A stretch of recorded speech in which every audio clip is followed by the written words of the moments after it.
Welcome to Thrilling Tales of Adventure. I'm Martell, reading The People of the Mist by H. Rider Haggard. Chapter 30, Francisco's Expiation. When they had finished their meal, which was about as sad an entertainment as can well be conceived, they began to talk. "Do you see any hope?" asked one of the other three. Leonard shook his head and answered, "Unless the sun shines at dawn tomorrow, we are dead men." "Then there is little chance of that, Bass," groaned Otter, "for the night is as the nights have been for these 5 weeks. No wonder that this people are fierce and wicked, who live in such a climate." Juana hid her face in her hands for a while, then spoke. "They did not say that any harm was to come to you, Leonard, or to Francisco, so perhaps you will escape." "I doubt it," he answered. "Besides, to be perfectly frank, if you are going to die, I would rather die with you." "Thank you, Leonard," she said gently, "but that will not help either of us much, will it? What will they do with us? Throw us from the head of the statue?" And she shuddered. "That seems to be their amiable intention, but at any rate, we need none of us go through with it alive. How long does your medicine take to work, Juana?" "Half a minute at the outside, I fancy, and sometimes less." "Are you sure that you will take none, Otter? Think, the other end is dreadful." "No, shepherdess," said the dwarf, who was in the presence of imminent danger, and was, as he had been before he sought comfort in the beer pot, brave, ready, and collected. "It is not my plan to suffer myself to be hurled into the pit.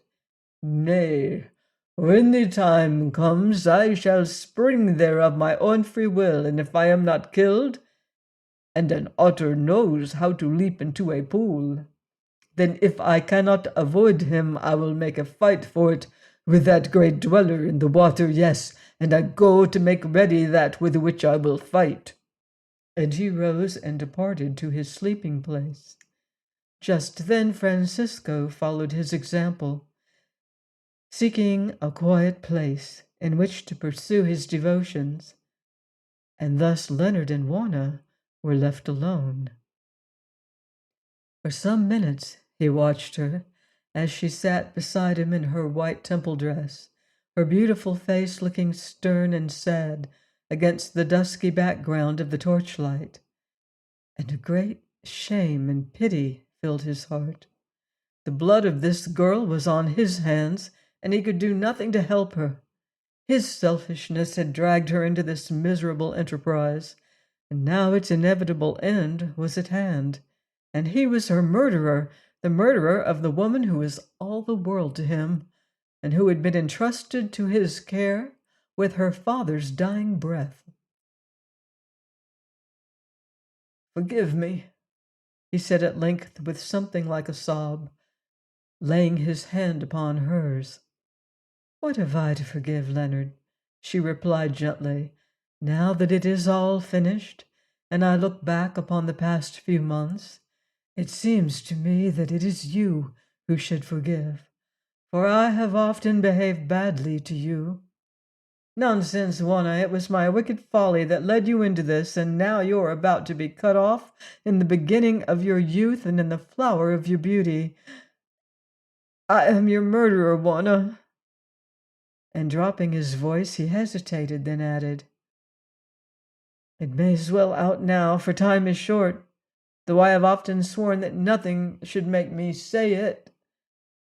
I love you." She did not start or even stir at his words, but sat staring as before into the darkness. Only a pink flush grew upon the pallor of her neck and cheek as she answered, "You love me, Leonard? You forget. Jane Beach." "It is perfectly true, Juana, that I was once attached to Jane Beach, and it is true that I still think of her with affection. but I have not seen her for many years, and I am certain that she has thrown me over and married another man. Most men pass through several affairs of the heart in their early days. I have had but one, and it is done with. When I first saw you in the slave camp, I loved you, Juana, and I have gone on loving you ever since, even after I became aware from your words and conduct that you did not entertain any such affection for myself. I know that your mind has not changed upon the matter, for had it done so, you would scarcely have spoken to me as you did today after Olfan left us. Indeed, I do not altogether understand why I have told you this, since it will not interest you very much and may possibly annoy you in your last hours. I suppose it was because I wished to make a clean breast of it before I pass to where we lose all our loves and hopes. Or find them, said Juana, still looking before her. Then there was silence for a minute or more, till Leonard, believing that he had got his answer, began to think that he would do well to leave her for a while. Just as he was about to rise, Juana made a gentle movement. Slowly, very slowly, she turned herself. Slowly she stretched out her arms towards him and laid her head upon his breast. For a moment, Leonard was astounded. He could scarcely believe the evidence of his senses. Then, recovering himself, he kissed her tenderly. Presently, Juana slipped from his embrace and said, "Listen to me, Leonard. Are all men blind, I wonder, or are you an exception? I don't know. I don't want to know, but certainly it does seem strange that what has been so painfully patent to myself for the last 5 or 6 months should have been invisible to you. Leonard, you were not the only one who fell in love yonder in the slave camp, but you quickly checked my folly by telling me the story of Jane Beach. And of course, after that, whatever my thoughts may have been, I did my utmost to hide them from you, with more success, it seems, than I expected. Indeed, I am not sure that I am wise to let you see them now, for though you declare that Jane is dead and buried, she might re-arise at any moment. I do not believe that men forget their first loves, Leonard, though they may persuade themselves to the contrary when they are a long way from them." "Don't you think we might drop Jane, dear?" he answered with some impatience, for Juana's words brought back to his mind visions of another love scene that had taken place amid the English snows more than 7 years before. "I am sure that I am quite ready to drop her now and forever, but do not let us begin to spar. When so little time is left to us, let us talk of other things. Tell me that you love me. Love me, love me. For those are the words that I would hear ringing in my ears before they become deaf to this world and its echoes. And those are the words with which I hope that you will greet me some few hours hence and in a happier land. Leonard, tell me that you love me for today and for tomorrow, now and forever." So he told her that and much more, speaking to her earnestly, hopefully, and most tenderly, as a man might speak to the woman whom he worshipped, and with whom he is about to travel to that shore of which we know nothing, though day and night we hear the waves that bear us forward and break yonder on its beach. They talked for long and ever. While they talked, Juana grew gentler and more human, as the barriers of pride melted in the fire of her passion, and the shadow of death gathered thicker upon her and the man she loved. At length her strength gave way utterly, and she wept upon Leonard's breast like some frightened child, and from weeping sank into deep slumber or swoon, he knew not which. Then he kissed her upon the forehead, and carrying her to bed, laid her down to rest a while before she died, returning himself to the throne room. Here he found Francisco and Otter. "Look, boss," said the dwarf, producing from beneath his goatskin cloak an article which he had employed the last hour in constructing. It was a fearful and a wonderful instrument. made out of the two sacrificial knives that had been left by the priests on the occasion of the kidnapping of the last of the settlement men. The handles of these knives Otter had lashed together immovably with the strips of hide, forming from them a weapon 2 feet or more in length, of which the curved points projected in opposite directions. "What is that for, Otter?" said Leonard carelessly, for he was thinking of other things. "This is for the crocodile to eat, baas. I have seen his brothers caught like that before in the marshes of the Zambezi," replied the dwarf with a grin. "Doubtless he thinks to eat me, but I have made another food ready for him. Ha! Of one thing I am sure, that if he comes out, there will be a good fight, whoever conquers in the end." Then he proceeded to fix a hide rope to the handles of the knives, and having made it fast about his body with a running noose, he coiled its length, which may have measured some 30 feet, round and round his middle, artfully concealing its bulk, together with the knives, beneath his cloak and mucha. "Now I am a man again, baas," the dwarf said grimly. "I have done with drink and such follies to which I took in my hours of idleness, for the time has come to fight. Aye, and I shall win, baas. The waters are my home. I do not fear crocodiles, however big, no, not one bit. For as I told you, I have killed them before. You will see. You will see." "I'm afraid that I shall do nothing of the sort, Otter," answered Leonard sadly, "but I wish you luck, my friend. If you get out of this mess, they will think you a god indeed, and should you only find the sense to avoid drink, you may rule here until you die of old age." "There would be no pleasure in that, baas, if you were dead," answered the dwarf with a heavy sigh.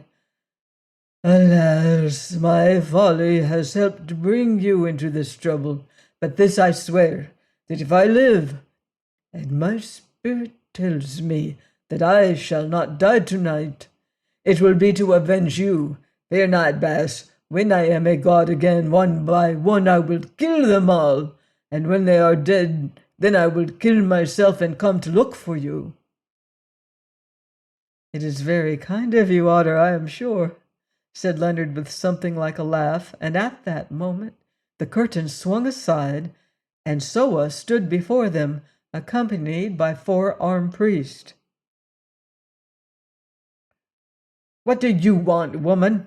exclaimed Leonard, springing towards her as though by instinct. "Go back, deliverer," she said, holding up her hand and addressing him in the Sisutu tongue, which of course those with her did not understand. "I am guarded, and my death would be quickly followed by your own. Moreover, it would avail you little to kill me, since I come to bring you hope for the life of her you love, and for your own. Listen. The sun will not shine tomorrow at the dawn. Already the mist gathers thick, and it will hold. Therefore the shepherdess and the dwarf will be hurled from the head of the statue, while you and the bald pate, having witnessed their end, will be kept alive until the autumn sacrifice, then to be offered up with the other victims." "Why do you come to tell us all this, woman?" said Leonard, "seeing that we knew it already, that is, except the news of the postponement of our own fate, which I, for one, do not desire. What hope is there in this story? If you have nothing better to say, get you gone, traitress. Let us see your hateful face no more." "I have something more to say, deliverer. I still love the shepherdess as you love her, and," she added with emphasis, "as Baldpate yonder also loves her. Now, this is my plan.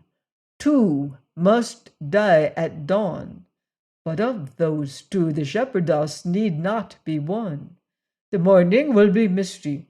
The statue of the god is high, and but few of the priests will see the victim shrouded in her black robe. What if a substitute can be found so like to her in shape and height and feature that in the twilight and beneath the shadow of the hood none shall know them apart." Leonard started. "Who can be found?" Slowly Soa raised her thin hand and pointed to Francisco. "There stands the man," she said. "Were he wrapped in the cloak of Acca, who would know him from the shepherdess? The pool and the snake do not give back that which they have swallowed." If Leonard had started before, now he fairly recoiled, as the full meaning of this terrible proposition possessed his mind. He looked at Francisco, who stood by wondering, for the priest did not understand the Sesotho dialect. "Tell him," she said. "Wait a while," he answered hoarsely. "Supposing that this were carried out, what would happen to the shepherdess?" "She would be concealed in the dungeons of the temple, in his dress and under his name," and again she pointed to Francisco, "until such time as a chance could be found for her to escape, or to return to rule these people unquestioned and with honor. My father alone knows of this plot, and because of his love for me, he suffers me to try it, desperate as it seems. Also, for I will tell you all the truth, he is himself in danger. He believes that by means of the shepherdess, who when she reappears, having survived the sacrifice, will be held by the people to be immortal, he may save his life when the day of his own trial comes." "And do you think," said Leonard, "that I will trust her alone to you, wicked and forsworn as you are, and to the tender mercies of your father? No, it is better that she should die and have done with her fears and torments." "I did not ask you to do so, deliverer," said Soa quietly. "You will be taken with her, and if she lives, you will live also. Is that not enough? These men here come to bear you, and Baldpate to the dungeons.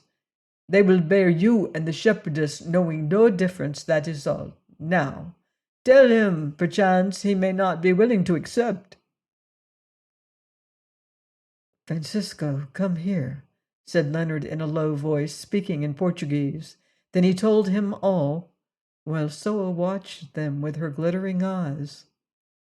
As the tale went on, the priest turned ashen pale and trembled violently. But before it was finished, he ceased to tremble, and Leonard, looking at his face, saw that it was alight as with a glory.